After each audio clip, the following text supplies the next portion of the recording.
So I needed to be very clear Oh no, that's for the that I'm not. protesters. That's for the protesters. Oh, but I am a protester. I was outside on Friday and sat on Thursday and Friday. So that's Aha. why I'm being very deliberate about what I'm saying, Maryann. Very, Okay. very What deliberate. are your So demands? that because yeah, so because someone saw me there is will now say that that's my demand. Now, what is also very true is that that was a flyer that came out in the early stages. That flyer, as far as I understand, has been refined significantly to be a Okay. bit heavier on details. Hmm. That's one. Number two, part of the challenge, and I would say this as a protester of end bad governance compared to NSAS, is that I might need to just switch off my video. Is that NSAS was very clear. It was a what's it called? A single issue campaign. You are Mm. stopping SARS, an arm of the police. Okay. Bad governance means different things to different people. Okay. And so because of that, that narrative has been a bit unwieldy. I will concede that. But we are trying to ensure that the narrative keeps sticks to the core issues around the causes of bad governance. So in light of that, your question to me was, what did the president address? Yeah. Yes. In my view, so for example, hunger is a huge demand, reducing the cost of food, and the solutions he gave were more medium to long term. So he talked about increasing agriculture. He talked about target is to cultivate more than 10 million hectares of land to grow what we eat. He talked about tariffs and other import duties should be removed on rice, wheat, and maize. Yes, you can remove tariffs on importation, but it takes time to import from point A to point B. Sorry about that. And then he talked about improving incentive to farmers. Farming is a process. You're not going to start farming today and you have food that's cheap tomorrow. And then he said that 570 billion has been released to 36 states. Hmm. It wasn't clear on for what. He said on livelihood support. Yes. Wasn't clear on how that works and what that is And supposed how to the do. money will be dispersed. Of course, these questions are for our state Distributed. governors. Yeah. True, yes. But I'm assuming if you dispersed it to the states, there was a plan of we're going to give you this amount of money and this is how it's supposed to be used. Mm. But the other issues, and then that's literally in what I saw that he talked about. And then I think you mentioned it, he talked about student loans, and that was about it. He didn't talk about price of fuel, electricity tariffs. He didn't talk about insecurity and those in IDP camps. He didn't talk about government waste and cost of governance. He didn't talk about releasing NSAS protesters and following the ECOWAS judgment. And those are kind of what I would call low hanging fruits, quote unquote. Hmm. And then sort of longer term stuff in providing an update is electoral reform, constitutional and judicial reform. And some people have called for the fact that 70,000, given the current state of the country, is not really a minimum wage. Mm. So that needs to be reviewed. So yeah, those would be kind of my understanding of his speech Mm. relative to what I have seen people advocate for, that we have also amplified. Mm. It's interesting that, I mean, I've listened to several people on television, on radio. I've looked at responses on Twitter, and every single person is saying you did not necessarily address the main issues like you have Yep. stated, but instead it was more of a, this is what we've done, this is our PR stunt, or rather this is what we need you to know that we're doing. Yes, we may not be able Mm-hmm. to address your issues now, but this is what we've done. But how does that in any way placate the protesters? Well, it just tells you that he wasn't really interested in placating the protesters. He was just interested, as you rightly, somebody called it a campaign speech. That he was, as you summarized it, that he was just interested in saying, "See me, this is what I have done." And people are saying, "Yeah, what you've done, yeah, but you haven't addressed what we're asking you to address." And I think that in and of itself is also very significant because citizens gave you 3 weeks or 4 weeks notice that they were going to protest. Hmm. And I say this so that people also understand context. The Hmm. context is not just what the president said, it's the fact that he completely ignored what his colleagues have said. So the vice president called protesters terrorists and idiots. The Well, the secretary to he government. the vice president was referring to Nigerians in diaspora who he thought, or rather he said, were sponsoring the protesters. Yeah, well, whichever way, he called them terrorists and idiots. So if, for example, and I just got off his spaces and someone made a very interesting point. She said, look, I can't be there obviously because I live abroad, but it affects me as well because I know the number of demands. I know how the demands I'm getting has Yeah. increased. Mm. Like people asking for money. She said sometimes she'll look at her statement, she won't even remember the person's name that she had transferred money to. And she'll now be like, okay, what was this for again? And so I consider them protesters because they're choosing to support by sending money for water, sending money for placards. So if that's what he means by sponsoring, yeah, we're being sponsored by Nigerians in the diaspora who also want a better Nigeria. Because some want to come back home, some, for those who have families at home, want a better living environment for their family. So I think it's very important to state that. Mm. So that's what the vice president said. The secretary to government said protests are useless. The Senate president, who is second in line to the presidency, said that we can continue to protest and he will continue to eat. He and I guess and his associates will continue to eat. The Minister of State for Police Affairs joined the anti-protest protesters. And she had one of their t-shirts on her shoulder. Now she's minister in charge of police who are telling me that I can protest. But the minister that's in charge of them is joining anti-protest protesters, if that makes any sense. Police are using live ammunition and shooting at citizens, throwing tear gas at citizens. So all of that has happened. You don't say anything to that. You mentioned the people that died, but it's important to note that they didn't just slump and die. They were shot.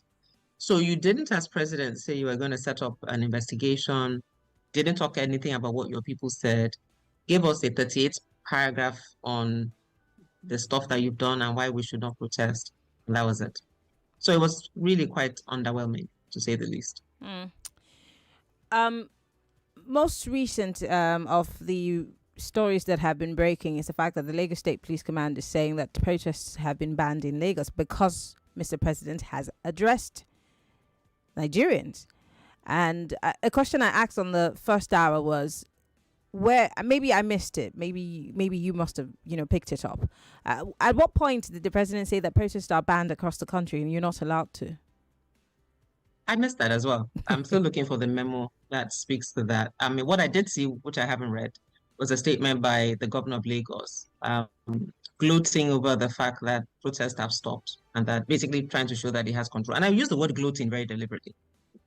Because nobody told you that they had stopped protests. So because the president had spoken, you on your own decided that protest had stopped. And then you issued a statement saying protest had stopped. Did you call the protest? Or did the people that called the protest send you a memo and said the protests are hereby finished? The protest, and I think for me, it's also very significant because protesters gave timeline. They gave 10 days. August 1 to August 10. And I think we should reiterate that there is an end date that protesters have given, that we're agitating, amplifying our voice because when we're on the streets, media pays attention. So the number of people that have come on your show to talk about how bad governance, the number of people that have written op-eds, that have written articles, that have written to the various senator, House of Rep member, tried to engage, attended various seminars. We've talked about these things. There's nothing in this really that's new. But protests always become a last form of expression when you feel that you're not being heard. So if I stand at Ojota and I'm shouting with a megaphone and Nigeria Info comes, Channel swings by, Arise swings by, and it is covering your news every day, that's all you hear. There is the hope that at some point somebody will say, okay, we need to deal with this thing so the noise can quieten. So that's usually the idea of protest. So in this narrative of trying to, what's it called, gaslight protesters, that they're violent, they're this, they're that, it's very unfortunate because there are criminals in every society. And criminals will always look for opportunities to practice their criminal enterprise. But that's where we have police. So if you know that they're going to be criminals, or if you have gotten intelligence, it's your job to sort it out, not make it the problem of protesters, that's why they are criminals. So it's not because I'm out protesting is why there's a criminal. There is a criminal, and criminals should be arrested.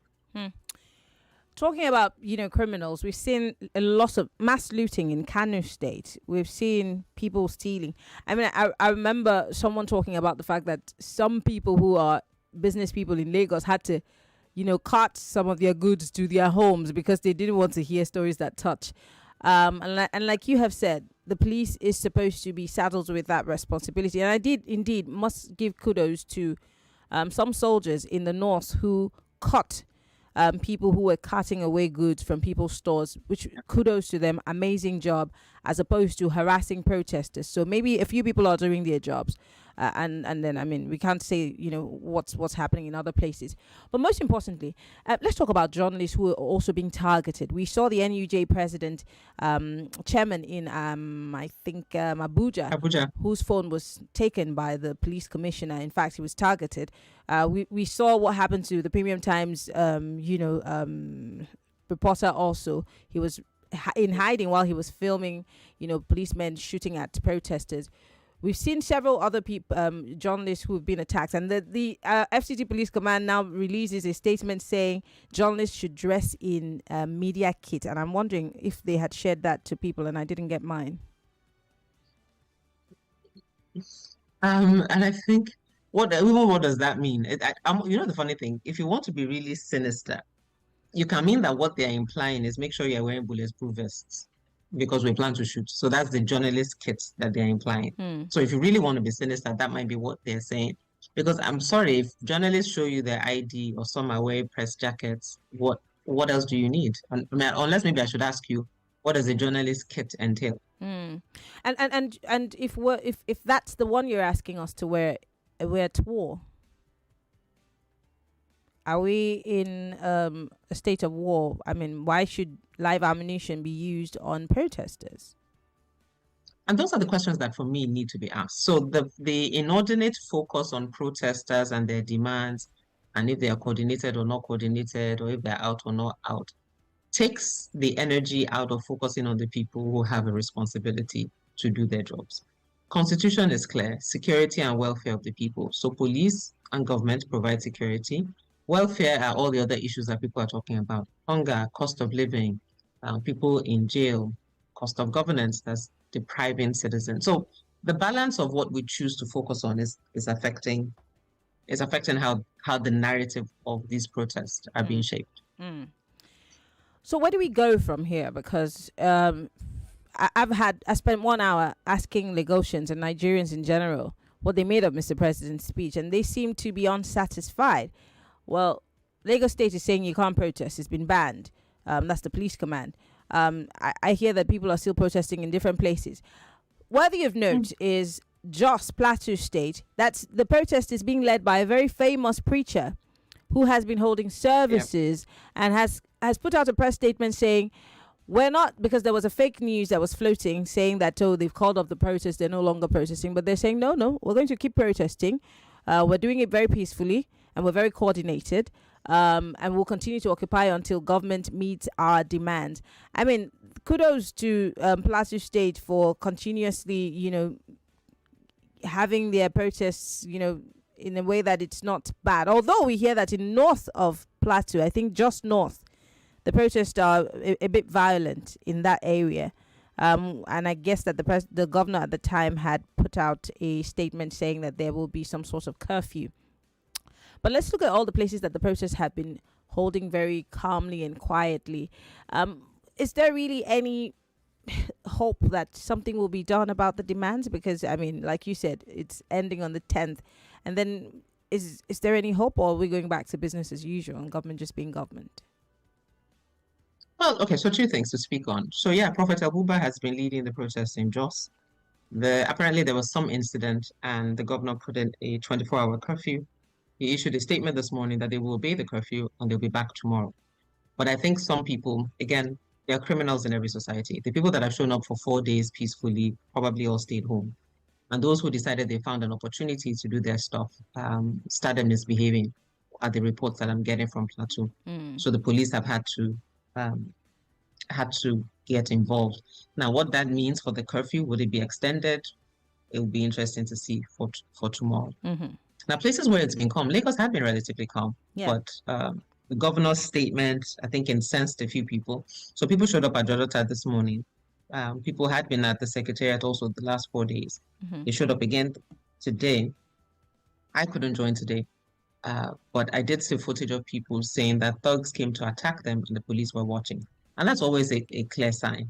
So you complain that protesters are allowing people to loot and cause violence.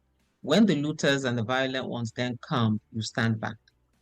If that is not that you are conniving with them, I don't know what else is. I really don't know what else is. And that's what's going to happen. Nobody's going to be held responsible for what the police did afternoon at the secretariat, which is quite unfortunate. I won't be surprised if people are back. Let me not say I won't be surprised. I expect people to be back both at Ojota and the secretariat today. But what's a disturbing trend that we must speak about very clearly is the appearance of, I don't know if it was part of your questions, but the appearance of Russian flags. Started off in Kano. Yes, I heard a security a security expert on channels talk about this, and he made mention of the fact that this has been happening in countries that are around the north, especially the francophone countries, and there's that suspicion that it might be creeping into Nigeria. Indeed, and these are, I mean, Russia has been tied to countries where there have been military coups, so Niger, Mali, Burkina. And so that narrative is there. Now, could it be government? And I'll say this very clearly. It could. I will not put it past some APC apologist who's looking for an opportunity to discredit the process. Mm-hmm. Now, could it also be a real and present danger? Yes. So we can't negate it. And again, this is also back to security forces. It's come up, I think, over the last 2 days. It's their job to arrest the people and nip it in the bud. I saw a post on social media this afternoon where a tailor in Kano was arrested who was sewing the flags. Now, if you ask the average person what this means, person was carrying it, probably don't know. But it's, again, the job of security agencies to understand where that is coming from and what the narrative is. And also, let me be clear, I've also seen footage of people asking for the military to come back. I am a very active protest in the End Bad Governance protest. And I believe that there's bad governance and this is a mode of expression. But I certainly do not support the return to military rule. No. And so these are things that do make the protest very challenging because people are carrying messages as they understand it. Yeah. So for someone who thinks, and this is why we've had military rule in the past, they always come in and say there was corruption and they're planning to come and clean it.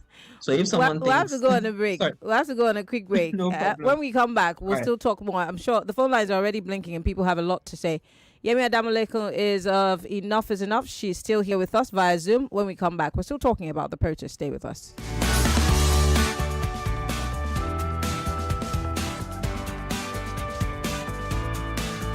Millions of listeners trust us. Free Nigeria Info. We'll be right back. Nigeria is a land filled with boundless potential, talent with brilliant ideas in dire need of funding to scale up. Are you ready to make a personal impact and change lives? Introducing the iPhilanthropy platform from the Nigeria Philanthropy Office, powered by Bank. With donations starting at just $2, you can donate to a positive cause, help dreams become a reality, empower youth, support startups, and fuel job creation in Nigeria's key sectors such as fashion, furniture, sustainable agribusiness, and renewable energy. It's about making dreams come true, empowering a startup, creating job opportunities, all from a single, easy-to-use platform. Connect with like-minded donors. Visit i-philanthropy.org today. iPhilanthropy. Together, we can create a brighter future for Nigeria. One job at a time. Who says you can't have it all with one play? I got that defined, but you have just won yourself. Congratulations. Hello, good morning. Yes, Melitus. One player, don't go to 2 players because you won 20K. So now you won yourself 20,000 naira. My name is Well Done. Okay, well done. I want to tell you, well done. You won yourself 20,000 naira. With 500 naira, you can play to win big. From 120,000 naira to 190,000 naira daily on Nigeria Info. info. Go to oneplay.ng and play with 500 naira. And in a few seconds, your ticket is in the draw. Or dial *347 *880 *3 hash. Win daily on Nigeria Info. 50,000 naira on Morning Crossfire. 60,000 naira on WhatsApp Lagos. 20,000 naira on Sunnyside. And 60,000 naira on Game On. So Lagos, what are you waiting for? The more you play, the better your chances of winning. Remember to dial *347 *880 *3 hash. Play responsibly. Not suitable for persons under the age of 18. Get ready for the ultimate showdown of intellect and persuasion.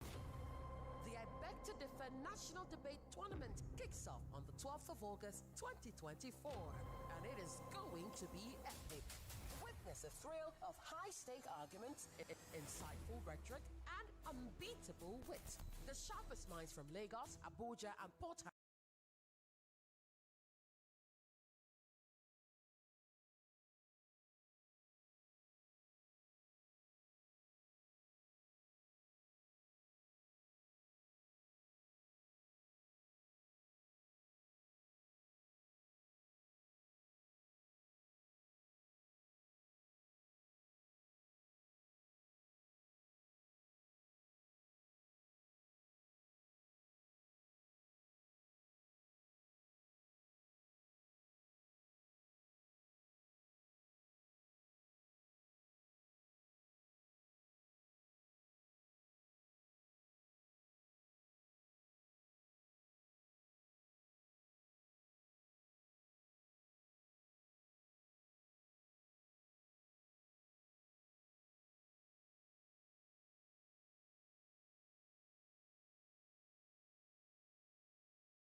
We're back. It's still Checkpoint. Hard Facts, 99.3 Nigeria Info. We're broadcasting live from our audiovisual studios here in Itimian Crescent, Victoria Island, Lagos. My name is Maryann Okon. I still have Yemi Adamolekun of Enough is Enough with me. But before I bring Yemi back into the conversation, David's got some information for us. Quickly, Lagos.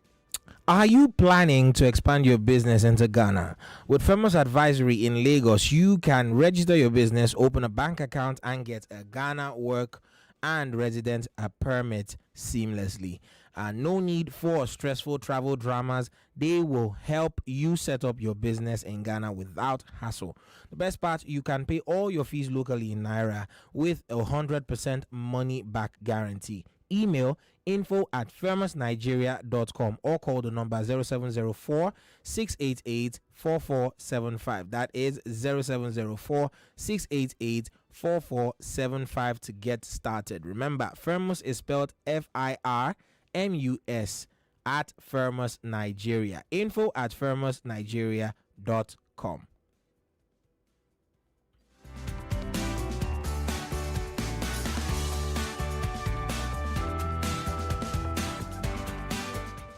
Of course, remember, ladies and gentlemen, we are still in the business of giving away money. Make sure you remember that. Even if you forget, remember it now as I'm saying it to you. Star 347 star 880 star 3 hash. You could go to the website at www.oneplay.ng. Once you get there, make sure you're selecting Nigeria Info as your station, and just like that, your ticket will be in the draws. As per ticket, your ticket is only costing you 500 naira per ticket, so make sure you have that in hand. Play as many times as possible to give yourself a bigger chance of winning, and make sure you remember that, while playing for the daily winnings, you are also playing for the weekend jackpot, 500,000 naira large. Make sure that once you are done playing, make sure your phone is close to you. Make sure that the battery is full, so that when that lucky call comes in, you are not found wanting. Your chances of winning are pretty much the same whether you use the USSD code or you go to the website at www.oneplay.ng. Make sure to also play responsibly, as in play with only what you can afford to part with. It's one play after all, not one work. Also remember that you have to be above the age of 18 to even qualify to win. If you win and you are not above the age of 18, we will find that, and that will be sort of disappointing. So please make sure you're above the age of 18 while playing, and play responsibly. That said, keep playing. Star 347 star 880 star 3 hash is the number, and the website is www.oneplay.ng. Keep playing, keep winning, and stay tuned to the hard facts. All right, we're still talking about the protests and citizens' engagement. There are a lot of people who are saying that, this protest, they don't even know what they want. These ones are asking for this, these ones are asking for that. How can government respond to it? Well, Mr. President did address the nation. Was it satisfactory? And I keep asking the same question. Was there any form of apology whatsoever as to the fact that because Nigerians are saying, we've been crying, the presidency has not listened to us, the president is not paying attention to our pains and our suffering? Was there any subtle apology? And were there promises made? Were there timelines of sorts? Did the presidency say, did the president, I beg your pardon, say, I will do this, this and this at the end of this or that? Was there any such thing? And how generally satisfactory was that particular address to you? The phone lines are open. Lagos, Yemi Adamolekun of Enough is Enough is still with us. Yemi, before we enter that break, we were still talking about, your position on this protest. If we are really going to get anything come out of it, if the government really will address the problems of Nigerians, or this is just going to be business as usual. You're muted. Sorry, it depends on the government, to be honest. Citizens have decided on a protest because every other means has fallen on deaf ears. So if even a protest falls on deaf ears, then whatever else citizens decide to do, the president will have himself to blame. And it's not a threat in a sense, because at the end of the day, history is also very clear. When citizens are pushed to the wall, there's no protest, in my view, are still controlled, even though people are on the streets, but there's still some sense of control because they're either walking from point A to point B, they're in a space, they're making demands, and they're speaking. When people decide to take other actions, it hasn't ended well. And let's also not forget that as a country, we're under-policed. So if you know that you have shortcomings in certain areas and there are challenges that you have in certain areas, the responsibility is on you to mitigate them. So, and again, and that's what we've been saying, protesters give a month's notice. If you don't want people on the street, so you're worried about criminals and thugs and disruptions, then you prevent the protest ab initio. Not try to threaten people, intimidate people into not expressing themselves. And the government still seems to refuse to understand this dynamic. I mean, I understand he's now called a meeting with heads of security agencies this afternoon. So it'll be interesting to see what the statement, I won't be surprised if the statement that comes out is maybe that's when they will now ban protests, and which is just not a good idea. Let's talk about I hate to use the term quick fixes, but what would be the quick fix, or what the presidency could do in the interim to at least address some of the challenges that Nigerians are facing, in your opinion? Number one, acknowledge that Nigerian police officers have killed citizens and actually show some empathy. Number one, that's a quick fix because it's something you can easily do. Number two, the carryover of part of how we got here is NSAS. The NSAS protesters still in jail. Release them. 20, maybe 30 states, odd states, had judicial panels. Lagos is the only one whose report is public. They've made some payments, haven't paid some. And some of the recommendations, I think they made all payments actually, and it's just some of the recommendations that haven't been implemented. Mm-hmm. But all the other states, actually, let me take that back. Ekiti has also made its own payments. But I think it was only Lagos that the report is public. For those who haven't done anything by their panel, they need to do them. Again, to your point earlier, this is a state thing, but it's something the federal government can ensure happens to get that out of the way. Mm-hmm. The cost of governance is a huge conversation point. We're buying a presidential jet, we're buying a presidential yacht. The VP under Buhari did not live under the bridge. He lived in a house. But even though we claim we don't have money, we decided to spend 21 billion on a new house. And I think what's upsetting about it, that even though it had been in the plan previously, it had been in the plan since 2015. But Professor Shibajo chose not to build it because he didn't think it was necessary. So he stayed in the old house. Wike, who's now the minister, said that it wasn't befitting for the vice president, and they decided to bump the budget to 21 billion. He said it publicly. I'm sure if you find the video, you can play the audio. He's Mr. Project. He needs to, keep busy. Thank you very much. You can play the audio for people so they don't think I'm being funny. But he said it, that they bumped the project from 7 billion to 21 billion. And yet we say we don't have money. So those are the things that communicate to Nigerians that as long as it concerns people in office, it doesn't matter that we don't have money. But when it comes to Nigerians, we do have money. And then this perpetual issue with fuel pricing, even though Mr. President claims he's removed subsidy, government officials say it has not been removed. We're still stealing crude oil. Nobody has been prosecuted. So there's just so many things that you could do to show that you actually mean business, of which he's chosen not to do any of it. You said he's chosen not to do anything. Does this mean that you think the president will not do anything about the situation that Nigerians are going through? Oh, not at all. I mean, he's chosen not to as of now. He's in a meeting this evening. Hey, miracles do happen. Now, if he decides not to, which is also a choice, and he very much within his prerogative to choose that, even though it's actually illegal because technically you have power in trust for citizens. So if someone has given you power in trust, just by the sense of it, you're supposed to do what will benefit them. But if you decide not to do that, I mean, I cannot speak for, I don't know, Nigerians generally. But I think ultimately Nigerians will react. What that reaction might look like, I don't know. As I said earlier, people are calling for military rule. People are looking at what happened in Bangladesh and getting very excited because the prime minister resigned. Unfortunately, the army has now taken over. People are looking at what's happening in Kenya and also getting very excited. So there's maybe I should say it this way.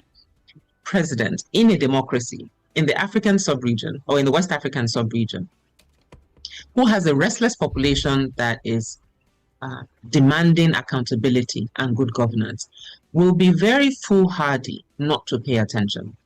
Because there's too much happening around the world that's providing fodder for excitement, that's providing fodder for people to be gingered in terms of what is possible. And not all of us are having afternoon conversations on radio talking about, oh, it would be nice if, and oh, it would be nice if. There are criminal elements in society who will look for opportunities to take advantage of. Okay. And so to prevent that, would it not make sense to do something? I wish the president were here to answer that question. Well, Lagos, join the conversation. 0201 277 0993. If you're a lady, 0201 465 7190. We're live on YouTube and on Facebook Live. Join the conversation. Post your comments. On WhatsApp, it's 0809 5975 805. Yemi, Adamolekun of Enough is Enough is joining us on Zoom. And of course, this conversation continues. I would like to hear from you. This one here says, good afternoon, Maryann. I never expected any good or inspiring message from Mr. President. Therefore, I was not disappointed with his message concerning the miscreants who are propagating ethnicity amongst Nigerians to cover the incompetence of their paymasters. Are there Igbos, or are the Igbos a cause of the hunger in the land? Are the Igbos the ones that removed subsidy that brought untold hardships to Nigerians? These miscreants who are saying Igbos should go should bury their heads in shame. We're all Nigerians and nobody has a right to threaten their fellow Nigerians to leave a particular place. The police and government should prosecute these agents of division. It's unfortunate, says Taiwo from Ejigbo. Hello, welcome to Hard Facts. Hi, Maryann Okon. Good afternoon. Good afternoon. My own take. What's your name, sir? Where are you calling Yusuf. from? My name is Yusuf. I'm calling from Alagbado. Go ahead, quickly. Trust me, it's very, very, very sad because I was listening to radio and I could understand the feeling of your guest. It is well known that we Nigerians are meant to see things the way it should be. Because if things is going perfectly well, and the president is being accountable for what he's saying, then it's going to affect other people. I put myself in my shoes as an artist myself. I know what it feels like. For you not to able to understand that these are the little things that you need to put in place, you just could not even understand the cry of Nigerians. And it's very painful because if we don't take this thing too serious, it will get worse. Okay. Thank you very much for calling, Yusuf. I appreciate it. 60 seconds is all you have. Mercy is calling us from Berigwe. Hello, Mercy. My dear sister. Yes, Mercy, you have 60 seconds. Quickly. My dear, I may ask your guest, what will be the solution right now? Because we in Nigeria, we need the solution. Let them bring cost of things in the market down. As for me, I'm keeping saying it every day. I didn't need anybody money. Let it come down. We are hustling ourselves with our strength. God gives to us. We are dying. Maryann, this thing they pay me. I'm selling granite. You cannot do granite again. This thing they pay me. Okay. I'm not begging them their money. I'm not begging them their dollars. Let them bring this down, please. Okay. Let them open border for us. All right. And one thing that I want to say again, make them put eye for technical school, please. Technical school. All right. Make them put this in order for us, please. All right. Thank you very much, Mercy, for calling. Godwin is calling us from Lakwe. Hello, Godwin. Yeah, good afternoon. Good afternoon. Yes, Godwin calling from Lakwe. Yes, go ahead. Thank you. One thing I want to get clear, by my own assertion from the word go for the past 9 years, anything APC as a political party, you look at it, most of their agenda is anti-Nigeria, anti-ordinary people. Does it mean in their private time, while sleeping or having their time, they don't have that conscience for humanity? Why is it that everything negative, disappointment, propaganda, you can name them, they are all identified with APC? Why is it so? A father and mother or parent that has care for their children, when your children are hungry, you give attention, you look for a way to get them fed. Why is it a different way for APC? All right, Godwin, thank you very much for calling. I appreciate it. 60 seconds is all you have, and you have to go straight to the point. Hello.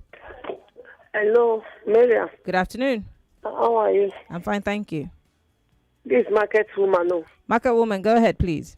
For me, the talk of the president, you don't buy anything at all. I want to greet your guest, that God will bless him, because he's left and right. Not some youth that are fighting, people that are fighting for this country. So I want to tell him, well done. All right. President have not said anything. Let that subsidy come down. Let it come back. That is what I'm saying. Thank you. All right. Just so you know, Yemi is a lady. Hello, welcome to Hard Facts. Hi, Maryann. Hi. I just have 3 questions. Go ahead. Number 1, how come there are no infiltrations or infractions in the midst of counter-protesters, only when the people are protesting? How come the police will rather turn their face to the other side when they're supposed to clamp down on touts and miscreants in the protest ground? Finally, should this government fail to heed the masses' plea in the next 10 days of this protest, what happens next? Help me ask you a question. Thank you. All right. Thank you very much, Mrs. Oboli.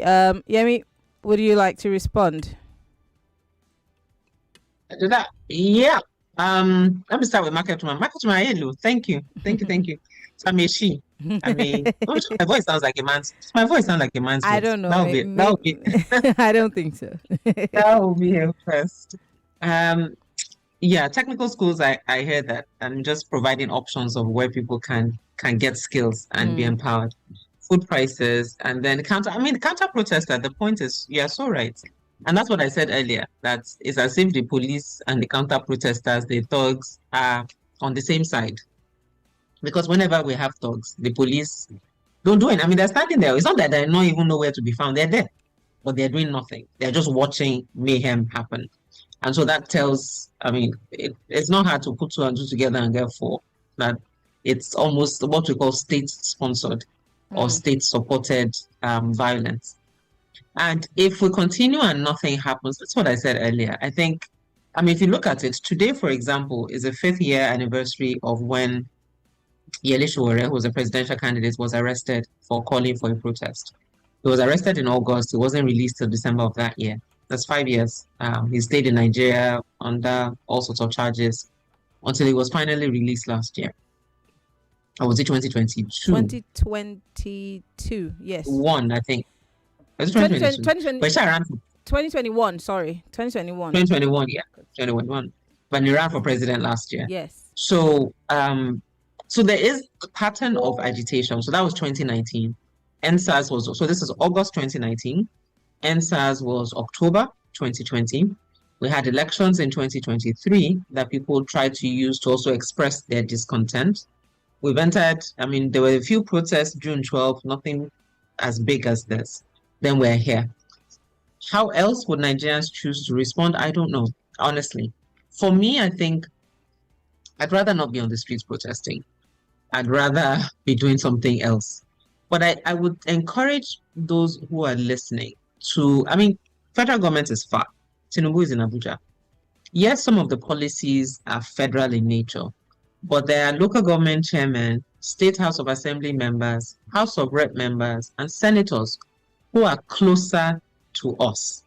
And that, so rather than looking for a large crowd in Ojota, get 20, 30, 40 people and pay a senator a visit at home. Or if she has a constituency office that's working, go there. And I think maybe when these people start to feel the heat a bit as well, and citizens are asking them questions, it might help. Because if we continue to wait for nationwide protests or statewide protests where there are large numbers, because it does need large numbers for people to feel the impact. Yeah. If you are calling for a protest and 20 people show up, everybody goes about their business. But if 20 or 30 people go to a senator's office or a senator's house, House of Rep member, and come as, look, you represent me. Price of food is too high. I cannot pay school fees. What are you doing about it? And this is not about just dashing people money. It's ensuring that it's not just when I come to you, but that it's sustainable. It's hard work, and I think I should just end with that. Yes. I'm not saying it's easy. It is hard work. It's not easy. It is hard work. Yeah, and one of the things we do on Nigeria Info on Hard Facts every Tuesday at this time is to let people know that they have the power to go to their leaders, their representatives, whether it be a local government chairman or a councillor or a member representing them or even the government.